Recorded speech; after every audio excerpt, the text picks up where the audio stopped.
세상의 모든 조롱과 멸시를 한 몸에 받던 타락한 여인이 있었다. 사람들은 그녀를 그저 밤거리에 천박한 웃음을 파는 기생이라 부르며 손가락질했고, 도덕적으로 타락한 시대의 상징이자 입에 올리기조차 민망한 천한 신분의 여자라며 침을 뱉었다. 하지만 그녀가 차가운 아스팔트 위에서 피를 흘리며 참혹한 죽음으로 발견되었을 때 국가의 최고 권력기관과 정보부가 총동원되어 사건 현장을 은폐하고 마치 국가안보의 최고 위기 상황이 닥친 것처럼 긴박하게 움직였다. 한낱 기생의 죽음에 장관들이 사시나무 떨듯 떨었고 거대 재벌들의 총수들이 밤잠을 설쳤으며 절대 권력을 쥐고 있던 정권의 심장부가 발칵 뒤집혀 숨을 죽였다. 살아생전에는 온갖 오물 같은 비난을 뒤집었었던 여인이 죽음과 동시에 국가의 운명을 쥐고 흔드는 가장 두려운 존재로 격상된 것이다. 그녀의 이름은 정인숙. 도대체 왜 25살의 젊은 여성을 향해 발사된 단 한 발의 총탄이 한 국가의 절대 권력의 기반을 송두리째 흔들어 놓은 것일까?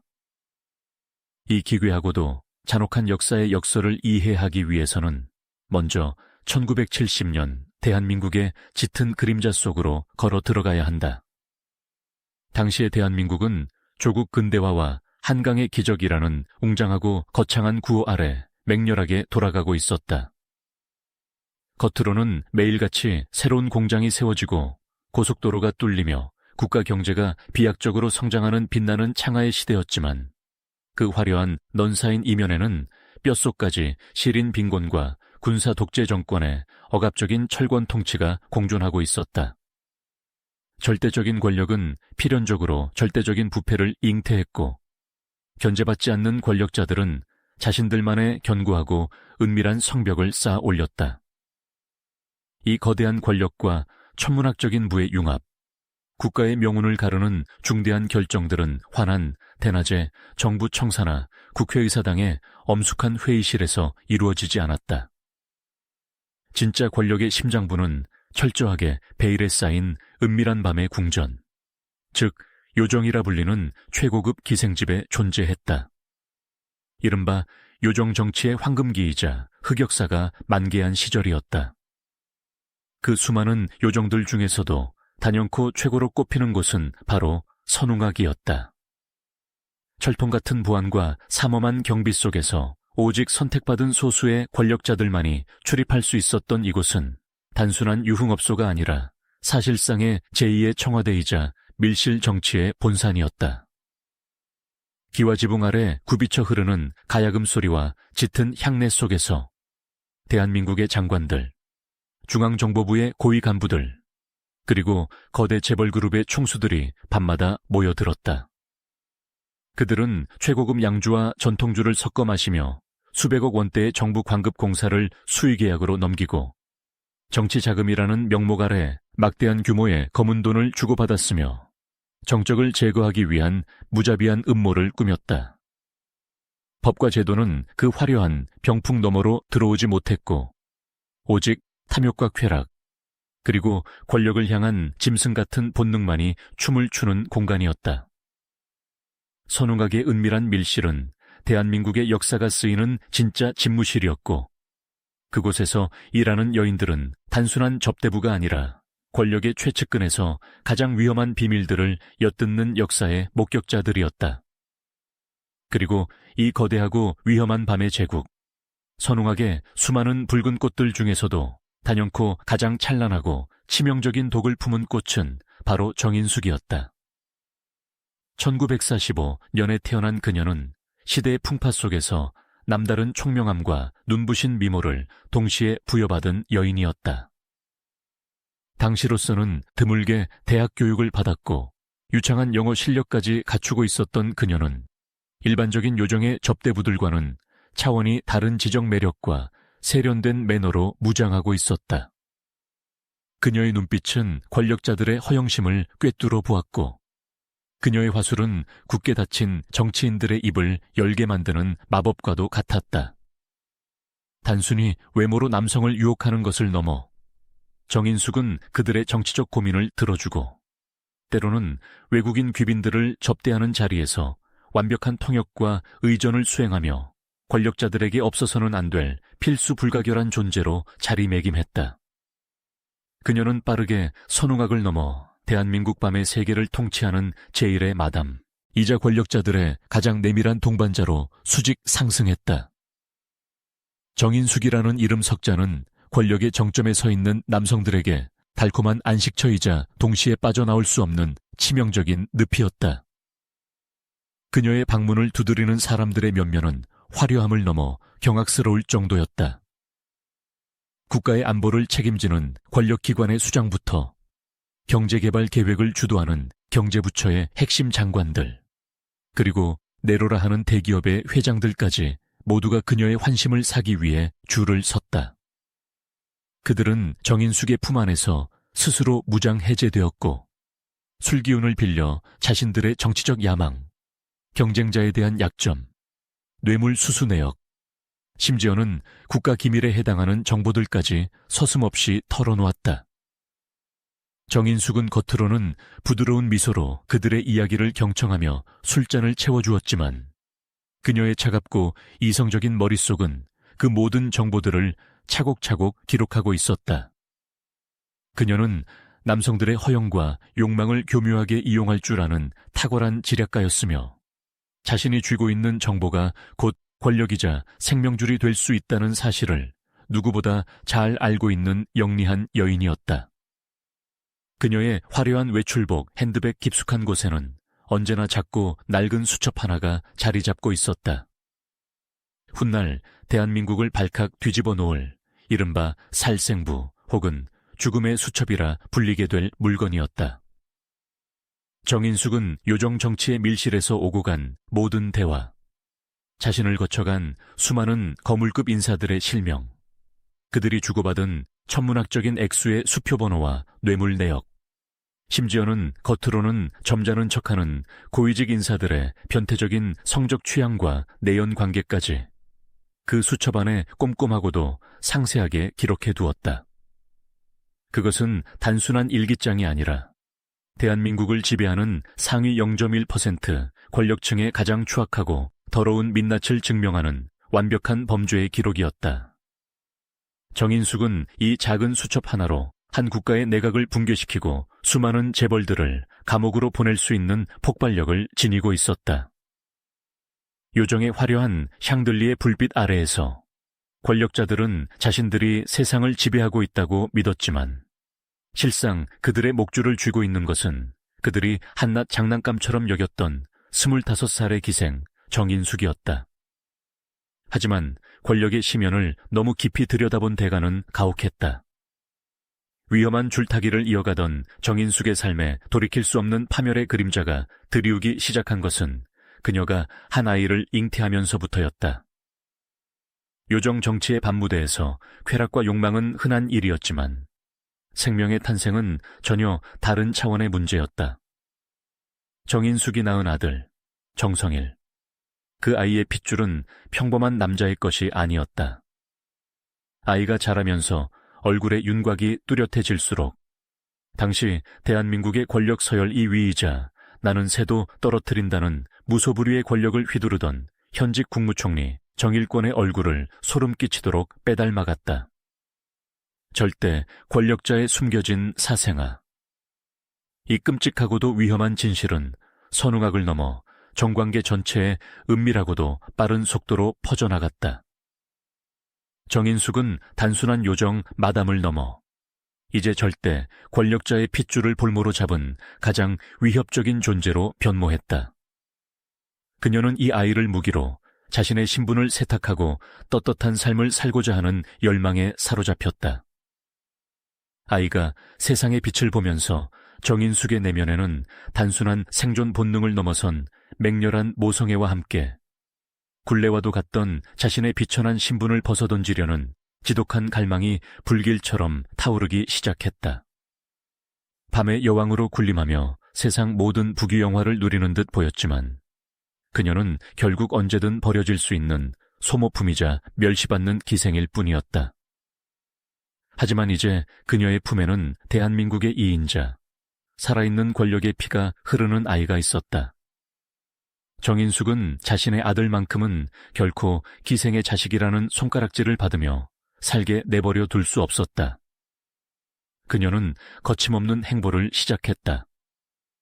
과거처럼 부드럽고 순종적인 웃음으로 남자들의 비위를 맞추던 요정 마담은 온데간데 없이 사라졌고, 그 자리에는 권력의 최정점을 향해 정면으로 칼끝을 겨눈 서늘하고도 잔혹한 협상가가 서 있었다. 정인숙은 아이의 친부로 지목된 정일권 국무총리를 비롯한 고위층 인사들을 향해 노골적이고도 치명적인 압박을 가하기 시작했다.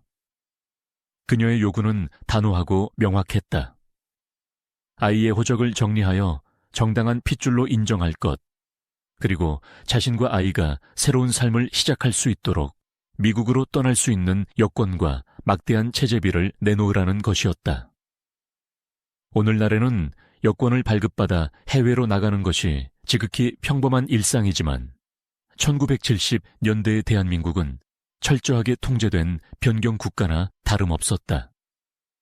일반 국민이 여권을 발급받는 것은 하늘의 별 따기보다 어려웠으며, 해외 출국은 국가의 엄격한 심사와 허가를 거친 극소수의 고위 관료나 특권층에게만 허락된 엄청난 특혜였다.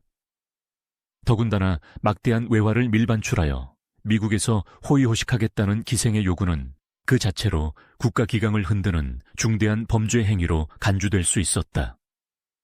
하지만 정인숙은 거칠 것이 없었다. 그녀는 자신이 쥐고 있는 패가 얼마나 강력한지 너무도 잘 알고 있었다.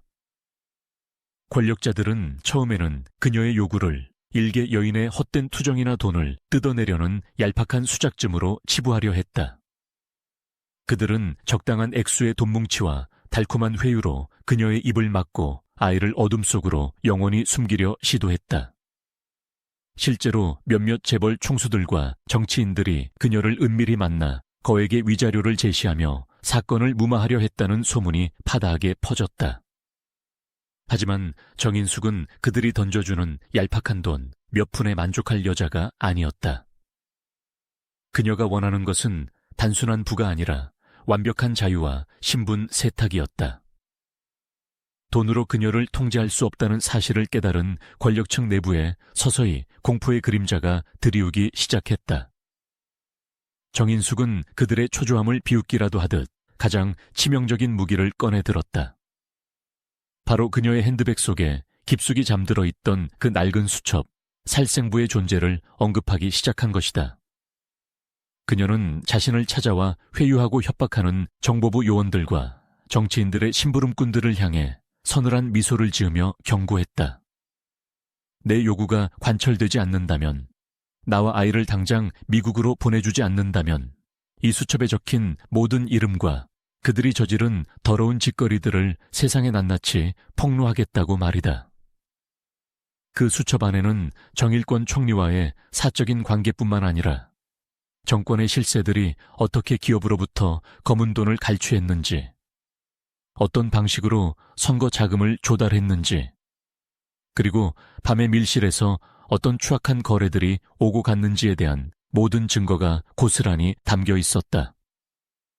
만약 그 수첩의 내용이 단 한 줄이라도 언론을 통해 세상에 알려지거나 혹은 정권 내의 반대파나 야당의 손에 들어가게 된다면 그것은 단순한 스캔들을 넘어 정권 자체를 붕괴시킬 수 있는 핵폭탄과도 같았다. 절대 권력을 유지하기 위해 무자비한 철권 통치를 휘두르던 정권의 핵심 인사들에게 한낱 기생의 손에 쥐어진 그 작은 수첩은 자신들의 목숨을 겨눈 가장 날카로운 비수였다. 정인숙의 도발은 권력의 심장부를 직격했다. 수첩의 존재가 기정사실화되자 어제까지 그녀의 치맛자락을 붙잡고 구애하던 권력자들의 태도는 돌변했다. 그들의 눈빛에는 예전의 탐욕 대신 생존을 향한 짙은 공포와 살기가 깃들기 시작했다. 국가안보를 논의해야 할 비밀 요정의 밀실과 정보부의 지하 벙커에서는 이제 어떻게 하면 이 걷잡을 수 없는 폭탄을 제거할 것인가를 두고 은밀하고도 끔찍한 모의가 진행되었다. 그들은 정인숙이라는 여인이 결코 통제 불가능한 존재라는 결론에 도달했다. 돈으로도 매수할 수 없고 협박에도 굴복하지 않으며 심지어 정권의 존립마저 위협하는 이 위험한 여자를 그대로 살려둔다는 것은 그들 스스로 시한폭탄을 껴안고 잠자리에 드는 것과 같았다.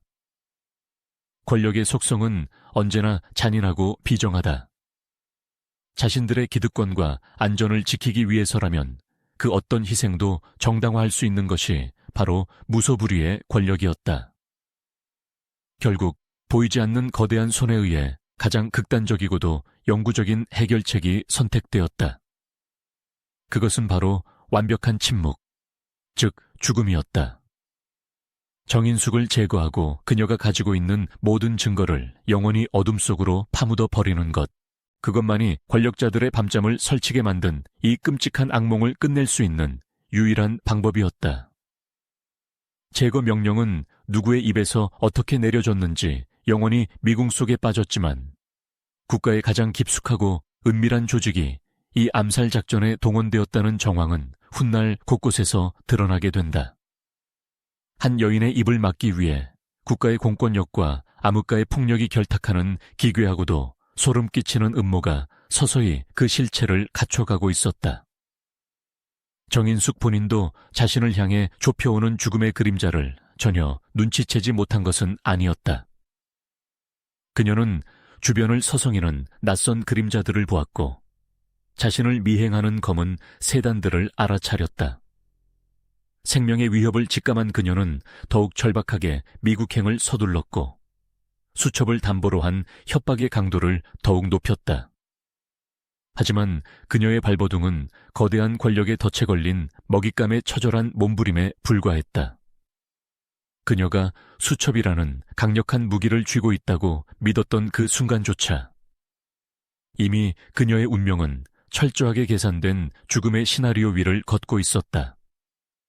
1970년 3월의 차가운 밤공기 속에서 권력의 가장 추악한 민낯을 가려줄 피비린내 나는 연극의 막이 서서히 오르고 있었다.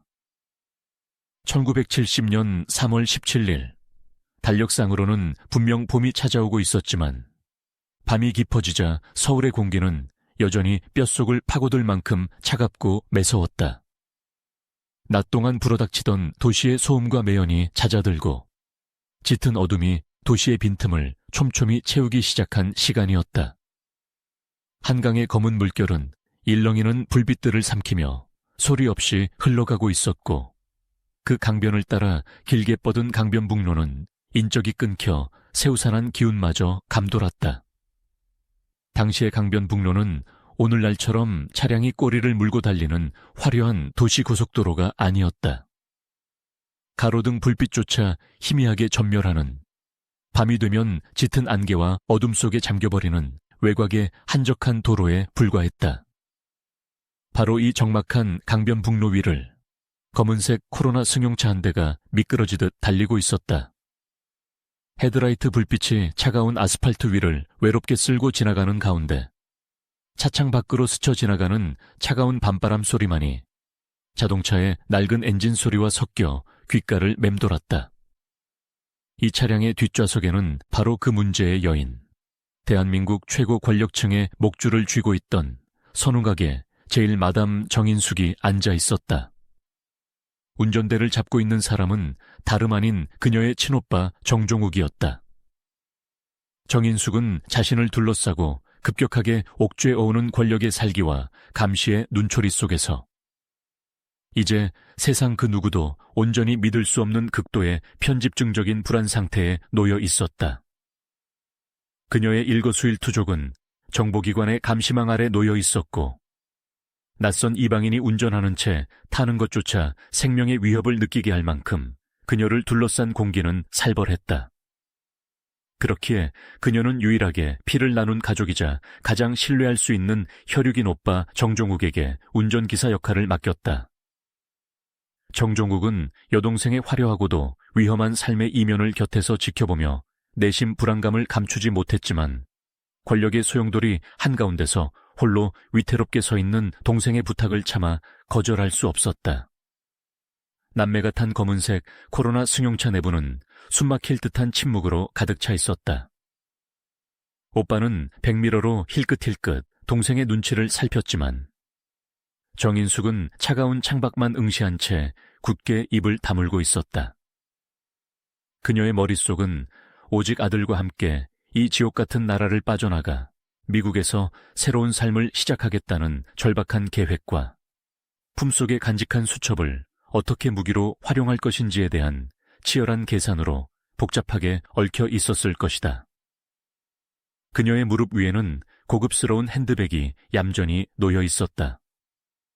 그녀가 평소처럼 정성스럽게 빗어 넘긴 머리와 흐트러짐 없는 완벽한 화장, 그리고 값비싼 향수 냄새는 차 안에 차가운 공기와 묘한 대비를 이루며 그녀의 꼿꼿한 자존심을 대변하고 있었다.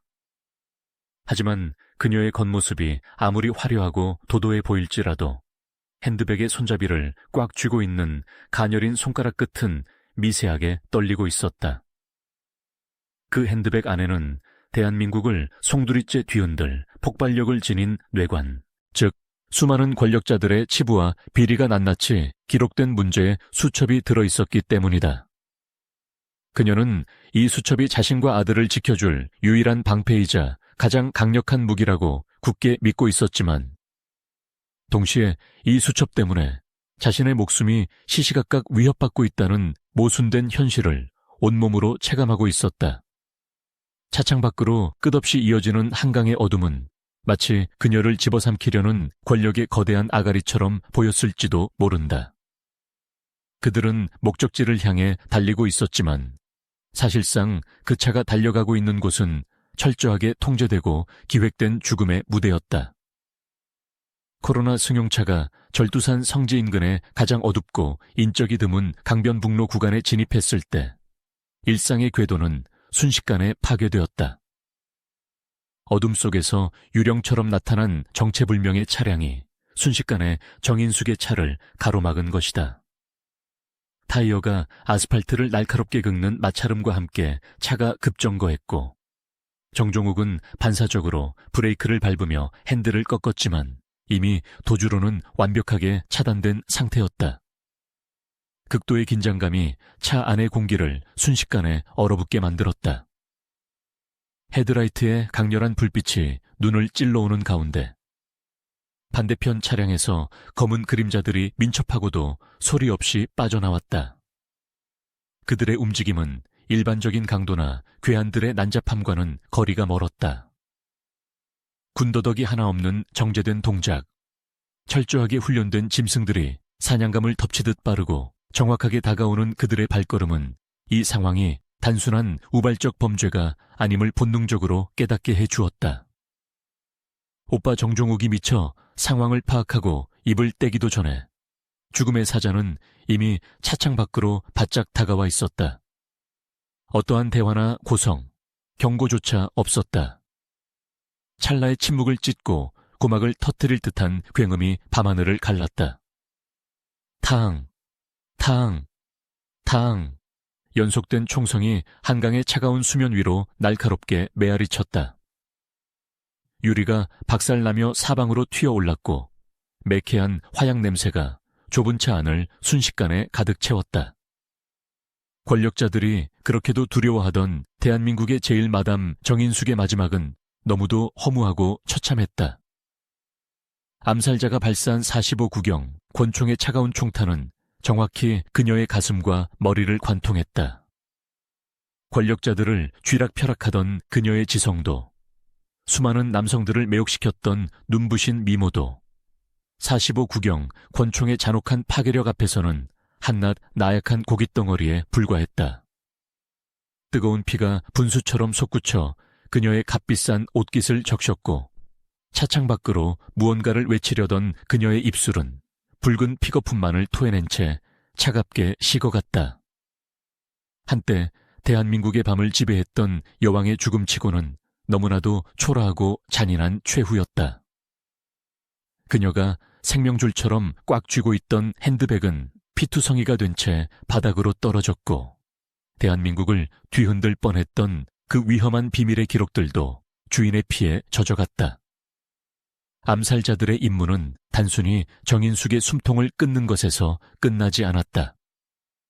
그들은 이 죽음을 철저히 위장하고 누군가에게 죄를 덮어씌울 완벽한 희생양을 필요로 했다. 그 희생양으로 선택된 불행한 인물은 바로 운전석에서 공포에 질려 떨고 있던 오빠 정종욱이었다. 정인숙의 숨이 끊어진 것을 확인한 암살자의 총구는 곧바로 운전석을 향했다. 그러나 암살자는 그의 심장이나 머리를 겨누지 않았다. 대신 정종욱의 오른쪽 허벅지를 향해 한 발의 총탄을 발사했다. 살을 찢고 뼈를 부수는 극심한 고통에 정종욱은 비명을 지르며 쓰러졌다. 허벅지에서 쏟아져 내리는 피가 운전석 바닥을 흥건하게 적셨다. 왜 암살자는 현장의 유일한 목격자인 정종욱을 죽이지 않고 살려두었을까? 그것은 권력의 심장부에서 기획된 가장 악랄하고도 소름 끼치는 시나리오의 핵심 요소였다.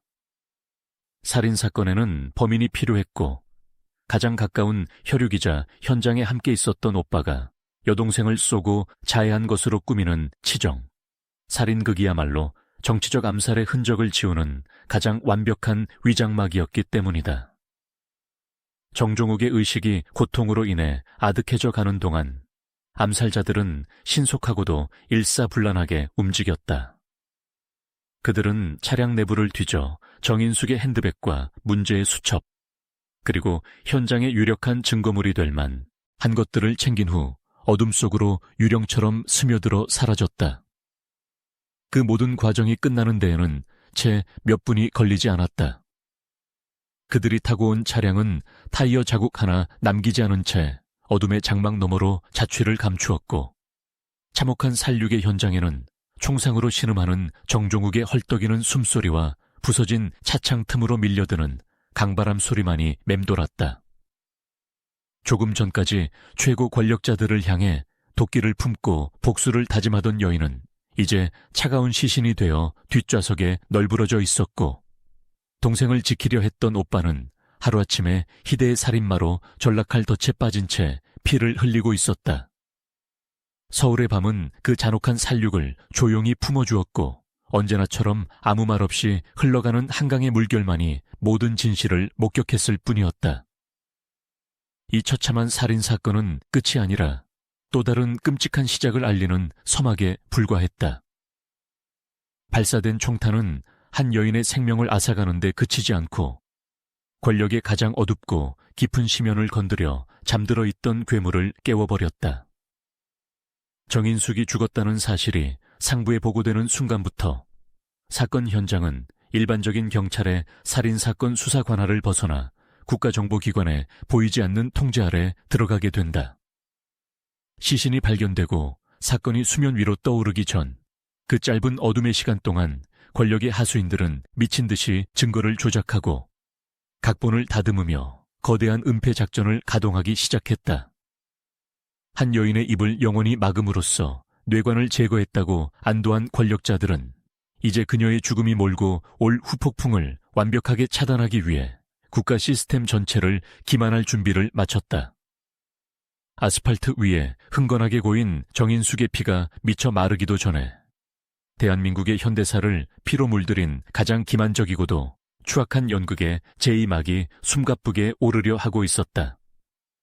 사건 직후 강변북로의 정막을 깬 것은 요란한 경찰차의 사이렌 소리였다. 야간 순찰 중이던 관할경찰서 소속 경찰관들이 피투성이가 된 검은색 코로나 승용차를 가장 먼저 발견했다. 그들은 평범한 교통사고나 강도 사건 정도로 생각하며 차 문을 열었지만 내부의 참상을 확인하고는 경악을 금치 못했다.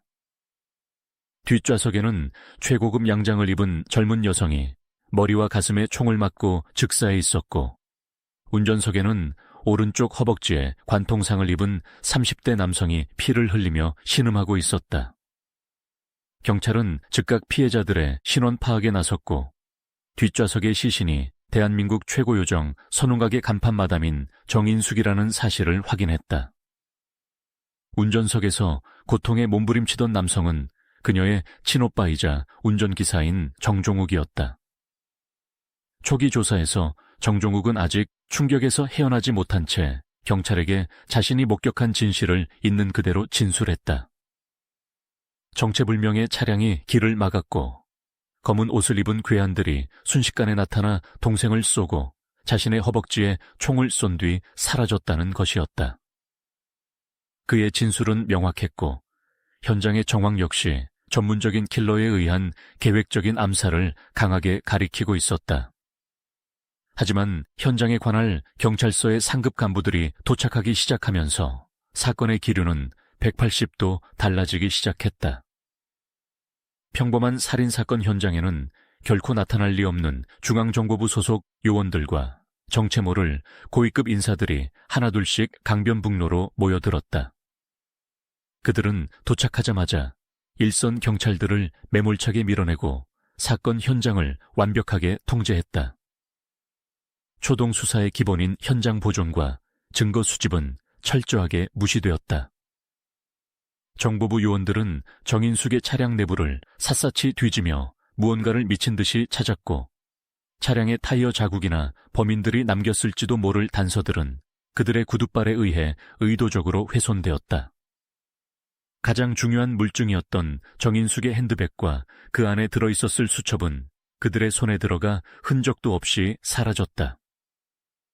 사건의 진실을 규명해야 할 공권력이 오히려 진실을 은폐하고 조작하는 범죄의 공범으로 돌변한 순간이었다.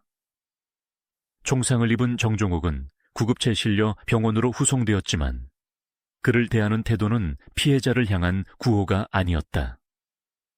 병실에는 헌병과 정보부 요원들이 겹겹이 배치되어 그의 외부 접촉을 철저하게 차단했다. 그는 침대에 묶인 채 치료를 빙자한 혹독한 신문과 협박을 받기 시작했다. 수사관들은 그가 처음 진술했던 괴한에 의한 습격이라는 사실을 강압적으로 묵살했다. 대신 그들은 정종욱 자신이 동생을 죽였다고 자백하라는 상식 밖의 요구를 윽박지르며 그를 정신적으로 몰아붙였다. 사건 발생 불과 며칠 뒤 경찰은 언론을 향해 도저히 납득할 수 없는 충격적인 중간 수사 결과를 발표했다. 괴한의 습격은 없었으며 운전기사였던 친오빠 정종욱이 평소 동생의 문란한 사생활에 앙심을 품고 직접 권총을 쏴 살해했다는 내용이었다. 경찰은 정종욱이 범행 직후 수사에 혼선을 주기 위해 스스로 자신의 허벅지에 총을 쏘아 자작극을 벌였다고 결론지었다. 대한민국의 권력층을 벌벌 떨게 했던 마담의 죽음을 단숨에 평범한 가정 불화로 인한 살인극으로 축소시킨 것이다. 경찰과 검찰이 내놓은 오빠의 치정살인 및 자작극 시나리오는 상식적으로 도저히 납득할 수 없는 허점투성이었다. 첫째, 범행에 사용된 무기는 민간인이 구경조차 하기 힘든 미군용 45 구경대형 권총이었다. 둘째, 밀폐된 차 안에서 권총을 3발이나 쏘았다면 오빠 정종욱의 손과 옷에 화약 찌꺼기가 남아야 했지만 수사당국은 가장 기초적인 화약 반응 검사조차 실시하지 않았다. 셋째, 정종욱이 범행 직후 한강에 던졌다는 권총은 해군 잠수부와 금속 탐지기까지 동원한 대대적인 수색에도 끝내 발견되지 않았다. 명백한 물증이 전무한 상태에서 재판의 유일한 근거는 오직 중앙정보부 남산 지하실에 가혹한 구타와 고문 끝에 억지로 받아낸 조작된 자백뿐이었다. 모든 정황이 제3자에 의한 전문적인 저격을 가리키고 있었지만 국가 권력은 오직 오빠를 살인범으로 만들기 위해 폭주했다. 결국 정인숙 암살 사건은 진실규명이라는 목적을 철저히 상실한 채 권력의 안위를 지키기 위한 거대한 은폐의 재단 위에서 희생양을 만들어내는 과정으로 변질되었다. 억울함을 호소하며 피눈물을 흘리는 가족을 살인마로 둔갑시키는 폭력의 잔인함은 그들이 숨기고자 했던 수첩 속의 비밀만큼이나 기괴했다. 철저하게 짜여진 각본대로 움직이는 수사기관의 비호 아래 진범은 어둠 속으로 유유히 사라졌고 모든 죄를 뒤집어 쓴 정종욱은 끝없는 절망의 나락으로 떨어져야만 했다. 경찰의 짜맞추기식 수사 발표는 곧바로 검찰로 송치되며 더욱 견고한 조작의 성벽을 쌓아 올렸다. 사건의 진실을 파헤쳐야 할 검찰 조직마저 최고 권력부에 보이지 않는 짓이 아래 철저히 통제되고 있었다. 법의 심판대라는 엄숙한 공간은 권력자들의 치부를 덮기 위한 한편의 기만적인 연극 무대로 전락했다. 휠체어에 탄 채 법정에 끌려 나온 정종욱의 모습은 처참했다. 총상으로 인한 육체적 고통보다 억울한 누명을 쓰고 여동생을 살해한 폐륜화로 낙인 찍힌 정신적 고통이 그를 더욱 옥죄고 있었다. 검사는 무미건조한 목소리로 미리 작성된 공소장을 읽어 내려갔다. 공소장에는 오직 정종욱이 평소 사치스럽고 방탕한 생활을 하는 여동생에게 불만을 품고 있었으며 사건 당일차 안에서 말다툼 끝에 홧김에 권총을 쏘아 살해했다는 자기적인 동기만이 나열되어 있었다. 사건 현장에 나타났던 정체불명의 차량, 훈련된 괴한들의 민첩한 움직임, 그리고 감쪽같이 사라진 정인숙의 핸드백과 수첩에 대한 언급은 재판 과정에서 완벽하게 삭제되었다. 피고인의 억울한 항변은 판사의 냉담한 시선과 검사의 날 선 추궁 앞에서 허공으로 흩어질 뿐이었다. 당시의 법정은 진실을 규명하는 곳이 아니라 권력이 정해놓은 결론을 법이라는 이름으로 합리화하고 추인하는 거대한 도장 찍기 기계에 불과했다. 어떤 변호사도 중앙정보부의 서슬 퍼런 감시망을 뚫고 정종욱을 위해 진심으로 변론할 엄두를 내지 못했다. 방청석을 가득 채운 사법기관원들의 매서운 눈초리는 재판에 참여한 모든 이들에게 무언의 압박을 가하며 입을 틀어막았다. 이토록 억지스러운 각본에도 불구하고 권력기관이 무리하게 재판을 밀어붙인 이유는 단 하나, 속전속결로 사건을 덮어버리기 위함이었다. 흉기 없는 살인사건이라는 오명 속에서 정종욱은 철저하게 고립되었다. 그는 법정에서 피를 토하는 심정으로 억울함을 호소했다. 알 수 없는 괴한들이 차를 가로막고 총을 난사했다고 수백 번 반복해서 외쳤지만 그의 절규는 허공으로 흩어질 뿐이었다. 법정은 이미 형량을 정해놓고 요식 행위만을 치르고 있었으며 국가라는 거대한 폭력 시스템이 한 개인을 어떻게 완벽하게 파괴하는지를 보여주는 끔찍한 무대였다. 권력층은 정보 통제와 공권력을 동원하여 사건을 서둘러 덮으려 했지만 진실은 권력의 소나귀를 벗어나 시중의 민심 속으로 무섭게 번져나가고 있었다. 엄혹한 언론 통제에도 불구하고 시민들은 바보가 아니었다. 25살의 미모의 요정 마담이 군용 권총에 맞아 즉사했고 그 오빠가 범인으로 지목되었지만 권총은 사라졌으며 죽은 여인에게 권력 최상위층의 얼굴을 빼닮은 세 살배기 아들이 있다는 사실은 입에서 입을 통해 들불처럼 번져나갔다. 다방, 시장통, 이발소 등 사람들이 모이는 곳마다 정인숙 사건은 가장 뜨거운 화제거리였다. 평범한 시민들은 겉으로는 근엄한 척 국가 경제와 안보를 외치던 최고 권력자들이 밤마다 고급 요정에 모여 기생들과 향락을 즐겼다는 사실에 분노했다. 그들은 자신들이 땀 흘려 일하는 동안 세금과 검은 돈이 권력자들의 밀실에서 어떻게 탕진되고 있었는지를 뼈저리게 목격한 것이다.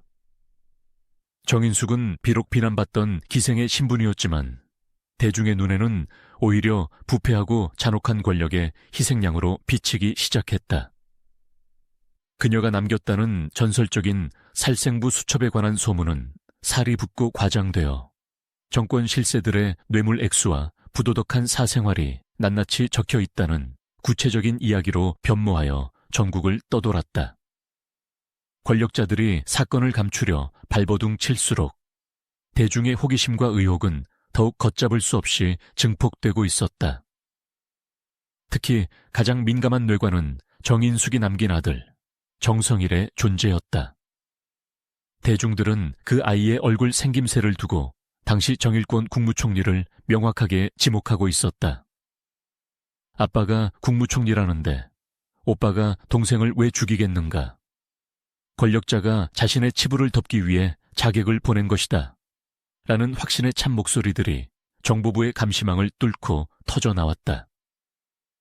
일부 야당 정치인들과 용기 있는 지식인들은 국회와 대학가에서 이 사건의 진상규명을 요구하며 정권을 압박하기 시작했다. 그들은 정종욱의 단독 범행이라는 수사 결과를 전면 부정하며 사건의 배후에 있는 거대한 정치적 흑막을 밝혀내야 한다고 목소리를 높였다. 정권의 정당성에 치명적인 금이 가기 시작한 것이다. 상황이 심상치 않게 돌아가자 권력 핵심부는 더욱 노골적이고 강압적인 방식으로 입막음에 나섰다. 조금이라도 의혹을 제기하는 언론의 기사는 즉각 인쇄소에서 삭제되었고, 너무 깊이 취재하려 드는 기자들은 정보부 남산 지하실로 끌려가 매를 맞고 협박을 당했다. 시중의 유언비어를 퍼뜨리는 자를 엄단하겠다는 살벌한 경고문이 매일같이 발표되었고, 정인숙이나 국무총리의 이름 석자를 함부로 입에 올리는 것조차 국가 안보를 위협하는 행위로 간주되는 극단적인 공포정치가 펼쳐졌다.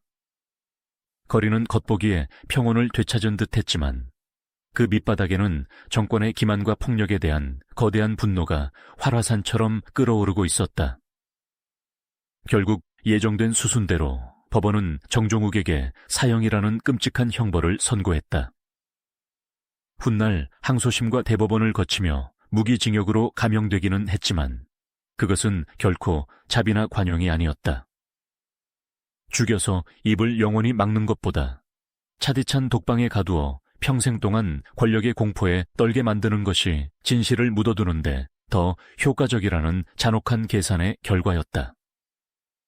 판사봉이 내려치는 둔탁한 소리와 함께 대한민국을 뒤흔들었던 정인숙 암살 사건은 공식적으로 가족 간의 참혹한 치정살인으로 영원히 기록되었다. 수갑을 찬 채 법정 밖으로 끌려나가는 정종욱의 울부짖음은 육중한 법원 문턱을 넘지 못한 채 세우러져 갔고, 그의 뒤로는 거대한 음모를 성공적으로 은폐한 권력자들의 안도하는 한숨이 무겁게 깔렸다. 그들은 이제 정인숙이라는 골칫거리를 영원히 제거했고, 그 위험한 수첩도 자신들의 금고 속에 안전하게 파기했거나 보관했다고 믿었다. 권은 다시 일상의 국정 운영으로 돌아갔고, 선웅학을 비롯한 수많은 요정들은 언제 그런 일이 있었냐는 듯 다시 화려한 조명을 밝히며 은밀한 밤의 정치 무대를 이어갔다. 하지만 한 인간의 억울한 피 위에 세워진 권력의 성벽은 결코 영원할 수 없었다. 죽은 자는 말이 없었고 생존자는 감옥에 갇혔지만 한번 세상에 뿌려진 진실의 씨앗은 권력이 덮어놓은 어둠의 장막 아래서 조용히, 그러나 무서운 생명력으로 싹을 틔울 준비를 하고 있었다. 1970년 3월 17일 밤, 강변북로의 총성은 멎었지만 권력의 심장부는 즉각적인 은폐 공작에 돌입했다. 가장 시급한 통제 대상은 정인숙이 남긴 세 살배기 아들 정성일이었다. 사건 발생 직후 아이는 철저한 정보기관의 감시 아래 외할머니와 함께 미국 로스앤젤레스로 도망치듯 출국당했다. 사건의 가장 결정적인 생물학적 증거를 국가 권력이 받아 건너로 추방한 것이다. 그러나 언론 통제에도 불구하고 아이의 생부가 권력 서열 2위인 정일권 국무총리라는 소문이 정관계와 시중에 파다하게 퍼졌다. 야당인 신민당은 이를 정권의 도덕적 타락과 국기 문란 사건으로 규정하고 국회 본회의에서 배후 규명을 강하게 촉구했다. 정일권은 나를 음해하려는 정치적 공작이라며 강력히 부인했고, 박정희 대통령 역시 초기에는 정 총리를 감싸 안으려 했다. 하지만 정권 퇴진 운동으로까지 번질 조짐을 보이는 대학생들의 시위와 악화된 여론을 감당할 수 없었다. 결국 사건 발생 9개월 만인 1970년 12월 20일, 정일권은 6년 7개월간 유지했던 역대 최장수 국무총리직에서 불명예 퇴진했다. 꼬리 자르기를 통한 정권의 위기 탈출이었다. 총리가 불명예 퇴진하는 사이 참극의 유일한 생존자이자 목격자인 친오빠 정종욱은 완벽한 살인범으로 조형되어 무기징역을 선고받았다. 명백한 물증 하나 없이 오직 조작된 자백만으로 이루어진 참혹한 결과였다. 19년 동안 차가운 독방에서 수감 생활을 견뎌낸 정종욱은 1989년 모범수로 가석방된 직후부터 죽는 날까지 차량을 가로막은 정체불명의 괴한들이 사격했다며 결백을 주장했다. 그는 잃어버린 명예를 찾기 위해 재심을 청구했지만 법원은 기계적인 이유를 들어 그의 호소를 끝내 기각했다. 영원히 콘크리트 아래 묻힐 것 같았던 진실의 판도라는 1991년 권력자들이 통제할 수 없는 인물에 의해 다시 열렸다. 미국으로 쫓겨났던 세 살배기 아이 정성일이 24세의 청년이 되어 귀국한 것이다. 그는 저는 정일권 전 총리의 아들입니다라는 자전적 고백을 세상에 내놓으며 언론의 카메라 앞에 섰다. 대중은 경악했다. 청년의 이목구비는 과거 정일권의 얼굴을 소름 끼치도록 완벽하게 빼닮아 있었기 때문이다. 정성일은 1991년 6월 서울가정법원에 정일권을 상대로 친자 확인 소송을 제기했다. 21년 만에 권력의 심장부를 정면으로 겨눈 아들의 법적 방역이었다. 하지만 과거의 절대 권력자는 진실 앞에서도 교묘한 방어막을 쳤다. 정일권 측은 법원이 권고한 명백한 유전자 DNA 검사를 회피하며 각종 법적 절차를 핑계로 재판을 고의적으로 지연시켰다. 이 치열한 법정 공방은 1994년 1월 정일권이 하와이의 한 병원에서 지병인 림프선암으로 사망하면서 돌연 막을 내렸다. 피고인이 사망함에 따라 소송은 공소권 없음으로 영구 종결되었다. 아들은 끝내 법의 심판대를 통해서도 생부의 입을 통해서도 자신의 핏줄을 인정받지 못한 채 다시 침묵의 그림자 속으로 사라졌다. 정인숙 사건은 단순한 살인극을 넘어 한국 현대 정치사의 어두운 뼈대를 완전히 재편한 결정적 분기점이었다. 당시 국민들은 이 사건을 통해 국가의 중대사가 국회의사당이 아닌 기생들이 늘어선 고급 요정에서 결정되는 요정 정치의 썩은 민낯을 적나라하게 목격했다. 민심에 거센 분노와 감시의 눈초리를 체감한 권력자들은 이후 정치적 야합의 무대를 대대적으로 이동시켰다. 넓고 노출된 한옥 요정의 시대는 저물고 철저하게 외부와 차단되며 보안이 유지되는 강남의 지하 룸살롱이 그 은밀한 자리를 대체했다. 정인숙이 항상 핸드백에 품고 다녔다는 당시 정관계 및 재계 고위, 층 20여 명의 실명과 지부, 뇌물 액수가 낱낱이 적혀있던 이른바 살생부 수첩의 행방은 지금도 오리무중이다. 현장에 개입했던 정보부 기관원들에 의해 수거되어 소각되었다는 설이 지배적이지만 정확한 실체는 밝혀지지 않았다. 45 구경 권총을 들고 강변북로의 차가운 밤 공기를 가르며 나타났던 진짜 암살자, 그리고 그 어둠 속에서 반가쇠를 당기도록 지시한 최종 명령권자가 누구인지는 반세기가 지난 오늘날까지도 풀리지 않은 역사의 미스터리다. 한 국가의 내각을 송두리째 흔들었던 25살 여성의 죽음은 조국 근대화라는 화려한 경제성장의 스포트라이트 뒤에 국가 권력이 은폐한 가장 참혹하고 치명적인 미제 사건으로 남았다.